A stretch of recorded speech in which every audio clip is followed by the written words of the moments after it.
Hi, how is everybody this afternoon? It's great to be here with you. Thank you so much to ICCR for inviting me. I really appreciate being with you. I'd like to recognize somewhere in the back are some of my colleagues from ROC, Mamdouh, my co-founder and co-director, and Catherine Barnett from ROC New York.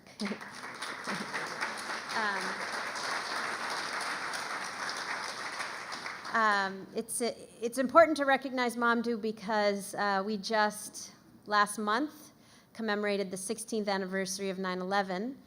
And on that day, there was a restaurant at the top of the World Trade Center, Tower 1, called Windows on the World, where Mamdouh worked, along with about 300 workers. And on that morning, Mamdouh wasn't there. 73 of his co-workers lost their lives, either jumped to their deaths or were evaporated because the plane actually hit below them and the heat rose so quickly that they had no place to escape. About 250 workers lost their jobs that morning just in that one restaurant, and about 13,000 restaurant workers lost their jobs in the months and weeks following the tragedy because nobody was eating out in New York. And I was asked, along with Mamdouh, by the union that was inside that restaurant at the top of the World Trade Center to start a little relief center that we called ROC, the Restaurant Opportunity Center. And what started as a little relief center post 9/11 has grown almost 16 years later into a national organization. We now have 25,000 worker members, 300 restaurant owner members, and several thousand consumer members in 10 states across the country, and lots of online folks all over the country. And it's been an extraordinary journey. We've been doing everything from really fighting against the low road, as you do, and really celebrating the high road, as you do as well. And that journey has really reflected, I think, the growth in the industry and the real choice we have in the industry, which is why I called the last book Forked. We are at a fork in the road. We have a decision to make as an industry and as a country. Because the restaurant industry right now is the second largest and absolute fastest growing sector of the US economy. We just hit the 12 million worker mark. 1 in 11 American workers works in this one industry. And in fact, we just made world history last year, becoming the first nation on earth in which we now spend more money as a nation eating out than we do on money for food eaten inside the home. We're the only nation on earth in which that occurs. We just keep eating out in ever-increasing numbers, even during economic recessions and depressions. I like to say we drink even more during depressions, maybe because we're depressed, but we just keep eating out. Part of it is that we work more than anybody else on earth, and a lot of us have to eat out when we are working so many hours. But the industry just continues to grow, which would be great, except for the fact that the industry is also not just the largest and fastest growing industry, but the absolute lowest paying employer in the United States. So every year the Department of Labor puts out a list of the 10 lowest paying jobs in America, the Hall of Shame. And every year, 7 of the 10 lowest paying occupations in the United States are in this one industry, the restaurant industry. And believe it or not, for all of the wonderful attention that the fast food workers have gotten for their amazing courage in standing up for $15, only one of the lowest paid occupations in America that is a restaurant occupation is a fast food occupation. Actually, 6 of the 7 lowest paying jobs in America are full service restaurant jobs, including waiters and bussers and dishwashers, many of whom are having to live on tips. And you have to stop before you ask, how is it that we got to that point? First, let's just talk about what does it mean to have the largest and fastest growing industry in America proliferating the absolute bottom of the barrel, lowest paying jobs. It means that we are single-handedly responsible for growing the low-wage floor of the economy. It means that right now, 1 in 3 working Americans works full-time or more than full-time and lives in poverty. And some economists are saying within 10 years, 1 in 2 working Americans will work full-time or more than full-time and live in poverty. Half of working Americans. What do you think that means for the future of this country, for our GDP, for our ability to survive, for our ability to consume? What will it mean for our industry when half of America can't afford to eat, let alone eat out? how will this industry sustain its business model if there is nobody to consume? And besides what the impact is of this industry's growth, being the lowest paying employer, you also have to ask yourself, how? How did this happen? How is it that you've got one of the largest and fastest growing industries in America as an industry reporting record-breaking profits every year, still paying the absolute lowest paying jobs? Well, it is due to the money, power, and influence of a trade lobby called the National Restaurant Association. We call it the other NRA. It does represent the Fortune 500 chains, not the small mom and pops, but the Fortune 500 chains. And in doing research for my last book, Forked, we uncovered that predecessors to the other NRA, previous forms of a trade lobby, have actually been around not 20 years, not 30 years, not 50 years, but were around during the emancipation of the slaves. Because as it turns out, tipping as a practice didn't actually originate in the United States, it originated in feudal Europe. So for any of you who read a lot of Old English literature, as I do because I'm a bit of a nerd and I want something totally weird and different to read at night, or if you ever watch Downton Abbey or any of the, Jane Austen films, you will see references to tipping. It was something that a noble or an aristocrat gave to a serf or a vassal or a domestic worker, always on top of a wage. It was noblesse oblige. If you ever read Jeeves and Wooster, you'll see references of Wooster saying to Jeeves, "Here you go, old boy, 20 quid, here's a bonus." That's where tipping came from. And that idea of a tip for an inferior was brought to the United States when rich Americans in the 1850s and 1860s traveled to Europe and came back and tried to show off that they knew the rules of Europe. But when they came, there was massive resistance to the idea of tipping. In fact, there was a populist movement that grew and said, this is un-American, it is undemocratic, it is a vestige of the feudal system, you should get good service regardless of how much you can afford to tip, and we believe, by the way, employers should pay their workers, not customers. And in fact, when the great French author de Tocqueville came to visit America and wrote about American democracy, he actually wrote about the fact that American democracy is great because there is no tipping in America. There is no kind of noblesse oblige. But we went in the opposite direction with that amazing populist movement, which, by the way, spread to Europe, and the labor movement picked it up in Europe, which is why there's very little tipping in Europe. But here in the States, we went in the opposite direction because the restaurant lobby at that time demanded the right to hire newly freed slaves, right, this is right around the time of emancipation, and not pay them anything at all and let them live on customer tips. And that idea that a black worker could get a $0 wage and live on tips was actually codified into the very first minimum wage law that passed in 1938 as part of the New Deal, which said that tipped workers could get a $0 wage from their employer as long as tips brought them to the full minimum wage. And we went from $0 in 1938 to a whopping $2.13 an hour, which is the current federal minimum wage for tipped workers in the United States in 2017. A $2 increase over a century. And it ranges between $2 and $7 in 43 states in the United States. The nation's capital's wage is $3 an hour. Here in New York, when everybody else's wages went to $15, tipped workers saw their wages decline as part of the compromise that was struck with the Restaurant Association. We've seen these workers left out of minimum wage increases over and over and over again over the last century because the restaurant industry has argued it's fine. These workers make a ton of money. There's no reason to actually pay them a wage. They love to say nobody actually earns $2 and $3 an hour. They earn $22 an hour in tips. These are white guys working in fancy fine dining steakhouses making a lot of money when in fact 70% of tipped workers in New York and in the United States are women. They are women who earn $9 an hour, including tips. They are women who actually work in restaurants like IHOP and Applebee's and Denny's and Olive Garden. They are women who suffer from 3 times the poverty rate of the rest of the US workforce and use food stamps at double the rate.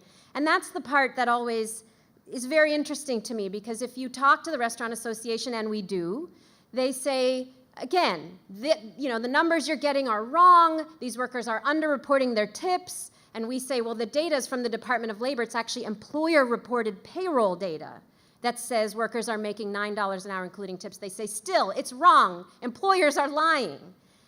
And so we say, well, then how do you explain the fact that these women are using food stamps at double the rate? Most people in America don't go get food stamps because they enjoy the pain, suffering, and stigma of getting on food stamps and being on food stamps. How do you explain the fact that these millions of women in America have to get food stamps because they can't afford to feed their families while they're putting food on our tables when we eat out? Worst of all, though, these women suffer from the absolute worst sexual harassment of any industry in the United States. When you're a woman, and there are millions of women, when you're a woman who must feed your family on tips because your wage is so low at $2 and $3 an hour, it goes entirely to taxes, and you're living on your tips, how do you do it? You tolerate any kind of customer behavior, no matter how inappropriate, in order to feed your family and tips, which is why 7% of American women work in restaurants, but 37% of all sexual harassment complaints come from this one industry, the restaurant industry. Besides the millions of women who work in this industry, I have 2 little girls. I'm sure many of you have daughters. We should be concerned because this is the first job most of our daughters get in high school, college, or graduate school. This is how they are introduced to a world of work, a world in which they are told your value is dependent on how much you can bring in tips, and that ability to bring in tips is essentially based on what you are willing to put up with or put out to get those tips. So we, in 2013, knowing all of this, having done the research, having surveyed tens of thousands of workers, you didn't hear about this in our bio, but I'm actually an academic. I teach at UC Berkeley. We work with hundreds of academics around the country. We've done a ton of government data analysis, over 10,000 surveys of workers, hundreds of interviews with employers. After all of that, having uncovered the history of this issue and the sexual harassment, we went ahead and launched a campaign called One Fair Wage, saying, yes, we need to raise the minimum wage and we need to eliminate this legacy of slavery. We need to get rid of the lower wage for tipped workers. And there actually is a high road path. 7 states have already done this: California, Oregon, Washington, Nevada, Minnesota, Montana, and Alaska. Decades ago said, we want to just get rid of this system. It's a legacy of slavery. It's a source of sexual harassment. It turns out those 7 states have higher restaurant industry sales per capita, higher job growth in the restaurant industry, even higher rates of tipping. I bet you can't guess which state in the country tips the best. It's Alaska. And most people say California, and it's not true. I live in California. We tip well, but we're not the top. Alaskans tip better than anybody else, and for whatever, I don't know why, but they have had the same wage for tipped and non-tipped workers for decades. So there's no reason why other states and Congress couldn't do this, except for this deep belief of the Restaurant Association and many restaurants that there is no other business model. The only business model that will work is to pay people $2 and $3 an hour and let them live on customer tips. So we had been building a high road employer association for many, many years, and not without difficulty. I'm sure you can imagine the restaurant lobby does not like us. They have sued us about 20 times. They have filed 2 congressional investigations into us. They created an attack website and put my children's pictures on it. They took out full-page ads of USA Today and the Wall Street Journal, sending people to their website. They have hacked into our foundation funders' databases to try to stop our funding, and gone personally after our foundation funders' board members at their homes to tell them not to fund us. They've done lots of things to try to stop us, but I really appreciated what I believe Dan said, that despite all of that, we have an enormous well of love. Because for us, the high road is not a destination, it is a road. It is a road anybody can take, from the people who follow me around the country and try to attack us, to the greatest restaurant owner in America who really believes that actually treating her workers well is good for the bottom line. And that love is what has allowed us to not just fight for one fair wage, to actually move policy. We have bills and ballot measures for one fair wage moving now here in New York, in Washington, D.C., and in Michigan, for those of you that are from Michigan, that'll be on the November 2018 ballot.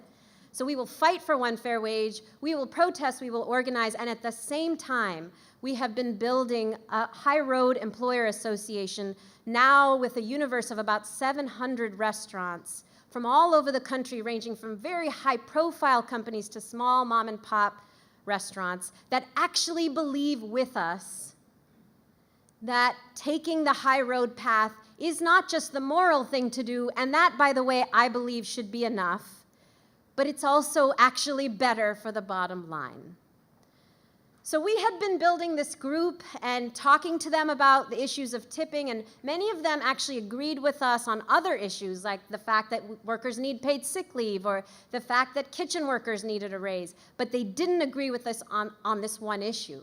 So we kept working with them year after year, giving them more research, giving them more information, and then we had a breakthrough in 2015. The president of the Ford Foundation, Darren Walker, sat me down with a very legendary restaurant owner named Danny Meyer. Danny Meyer owns all of the restaurants in the Union Square Hospitality Group. They're all over New York City. You say his name, almost any restaurateur in the country will know who Danny Meyer is. He's legendary. So we sat down. We had been working with people in his company for many years, but Danny and I had never sat down face to face, and later he said publicly that it was because he was afraid of me.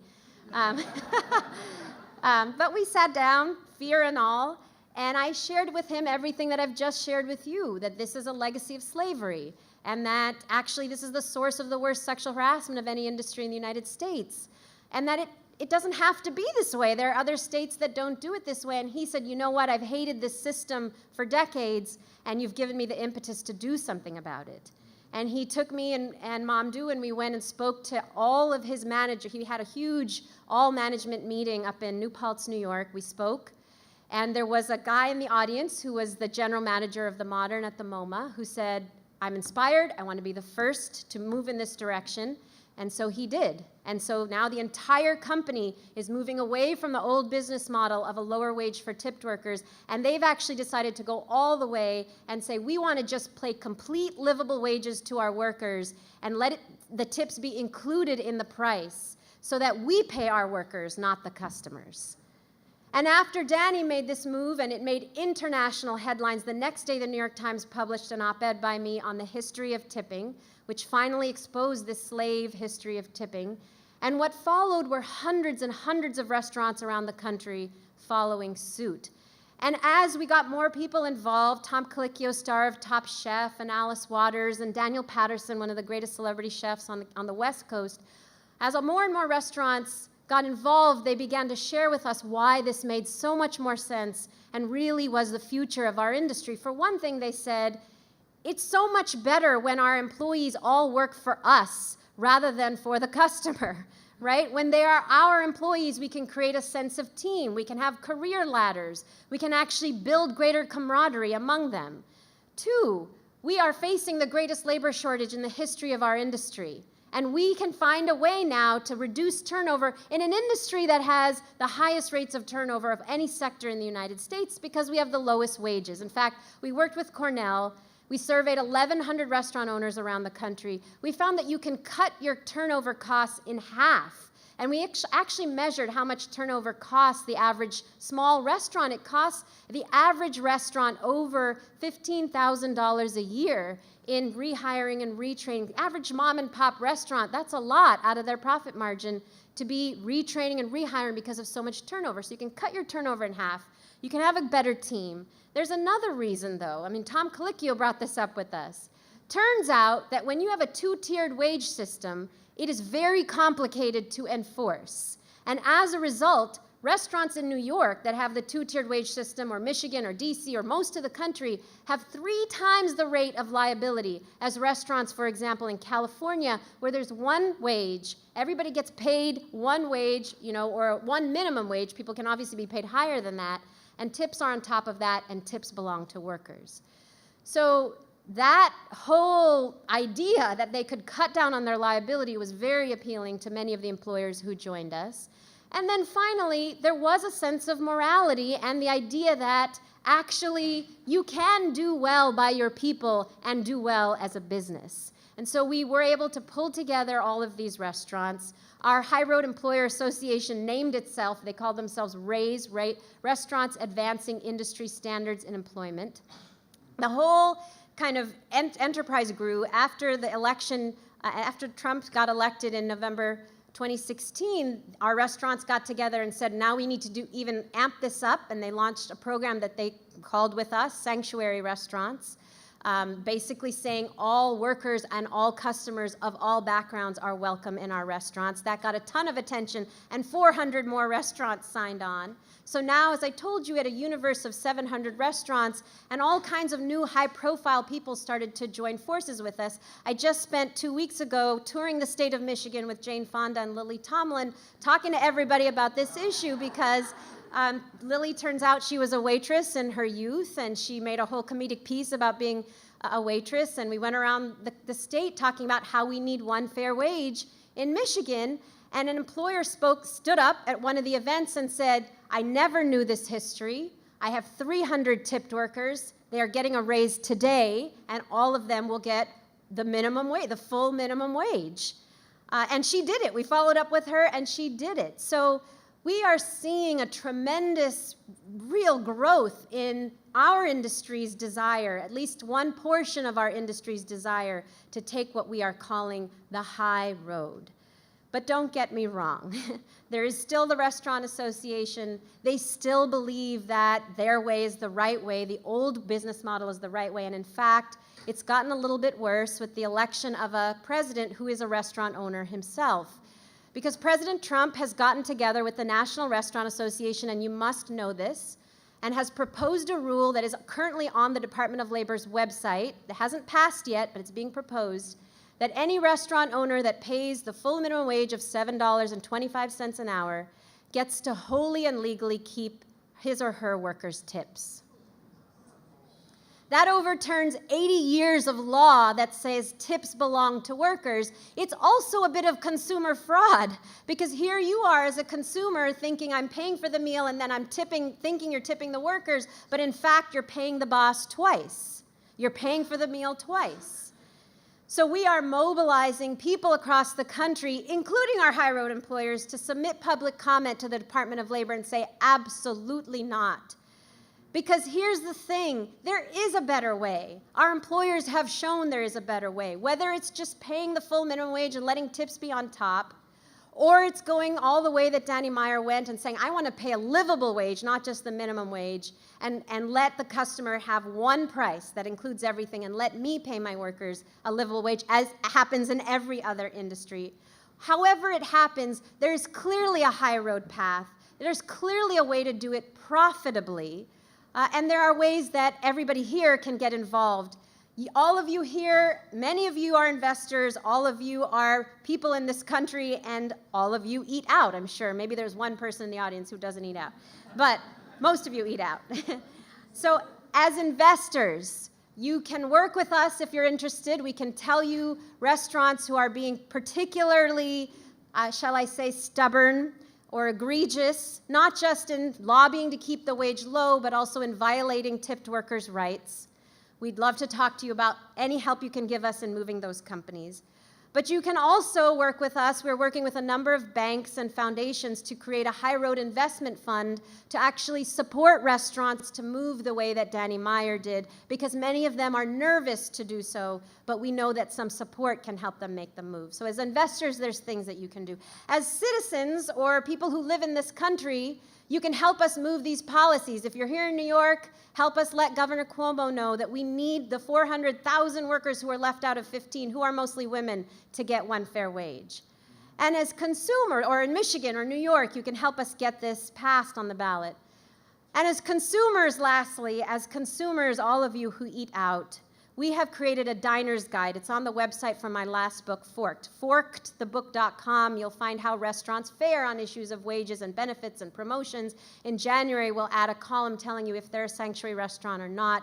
you can not only look at that and know who's doing well, but wherever you eat out, you can tell your favorite restaurant owner that they too can take the high road. No matter what they think, no matter how much they believe we're wrong, we can still have a conversation with them, because that's how we've managed to get so many restaurants our way to begin with. And ultimately, it comes down to this.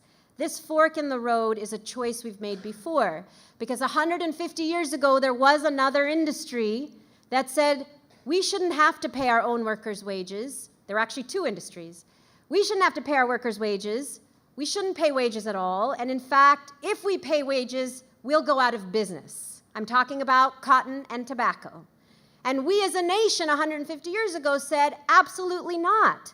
Not only is that immoral, totally inhuman, undemocratic, against our values, but it's also an unsustainable business model. If your only business model is that you don't pay your workers, that is unsustainable. It won't work. And so 150 years ago, we're being told the same thing by a lobby that says the only way this industry will work is if we don't have to pay our own workers' wages, you, the customers, pay our workers' wages for us. And what will we as a nation, as people of faith, as people with values ultimately decide? Will we decide that that decision is in the hands of a lobby, or in the future that our high road employers see and that we, the people, believe in? Let's figure out a different way to eat out. Thank you.